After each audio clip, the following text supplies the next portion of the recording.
The Whispering Balete Tree. In a small, quiet village in the mountains, there stood a grand old tree, a massive balete tree, its roots twisting and sprawling across the ground like gnarled hands. The locals always spoke of it with reverence, never daring to get too close, for the tree was known to be Aswang haunted. It was said that the spirits of the forest, restless and vengeful, dwelled within the tree's ancient bark, and that it had been there for centuries, ever since the first settlers arrived in the area. One evening, a curious young man named Andres, a stranger to the village, arrived looking for work. He was bold and dismissive of the village superstitions. The villagers warned him to stay away from the balete tree, telling him stories of people who had disappeared after venturing too close, but Andres laughed and ignored their warnings. He was a skeptic and believed it was just local folklore meant to scare the superstitious. One night, after a long day's work, Andres found himself walking home when he noticed the eerie sight of the balete tree in the distance. The moonlight was faint, casting long shadows on the ground. As he walked closer, he felt a strange chill, like the night air was holding its breath. He could hear something, a faint whisper, as though someone was calling his name.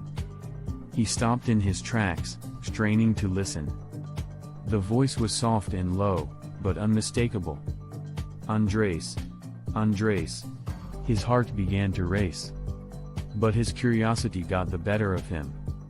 He stepped closer to the balete tree, his eyes scanning the gnarled branches and the dark, hollow spaces within. The whispering grew louder, now a chorus of voices, each one calling his name in turn, all whispering urgently, "Come closer. Come closer." Despite the growing unease, Andres took another step forward. As he reached the base of the tree, something strange happened. The air grew colder, and the whisper stopped, replaced by a low, guttural growl that seemed to come from the very heart of the tree. In that moment, Andres felt an overwhelming sense of dread. He turned to leave, but his feet seemed to be glued to the ground. The tree's massive roots had begun to writhe like serpents, twisting around his ankles, pulling him closer to the trunk. A voice, not from the wind, but from deep within the tree itself, hissed at him, "You should not have come." With a surge of panic, Andres yanked his legs free, but it was too late. The tree's roots had already latched onto his body, pulling him closer. He screamed, but the only sound that echoed back was the sinister laughter of an unseen force. The whispers returned, now a cacophony of voices, laughing and chanting in a language he could not understand. Desperate, he tried to break free, but the roots tightened around him, their grip like iron chains. His breath grew shallow, his vision blurred, and he could feel the life draining from his body. The balete tree had him now, and it was too powerful to escape. But just as he was about to lose consciousness, he saw something, eyes. Two glowing eyes, peering out from the darkness within the hollow of the tree.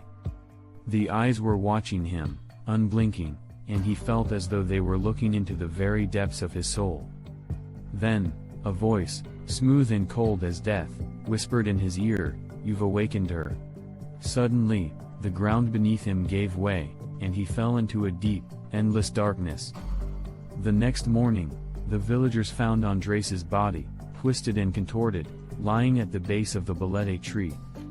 His eyes were wide open, frozen in terror, and his mouth hung open as though he had been screaming.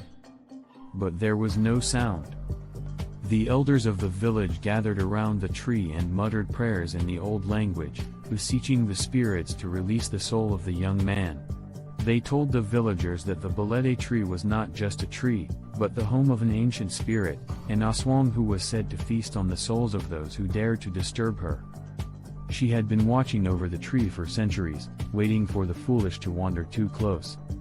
From that day on, the villagers never spoke of Andres again. They buried his body in silence, and the balete tree stood as it always had, silent, eerie, and alive with the whispers of those who were no longer among the living.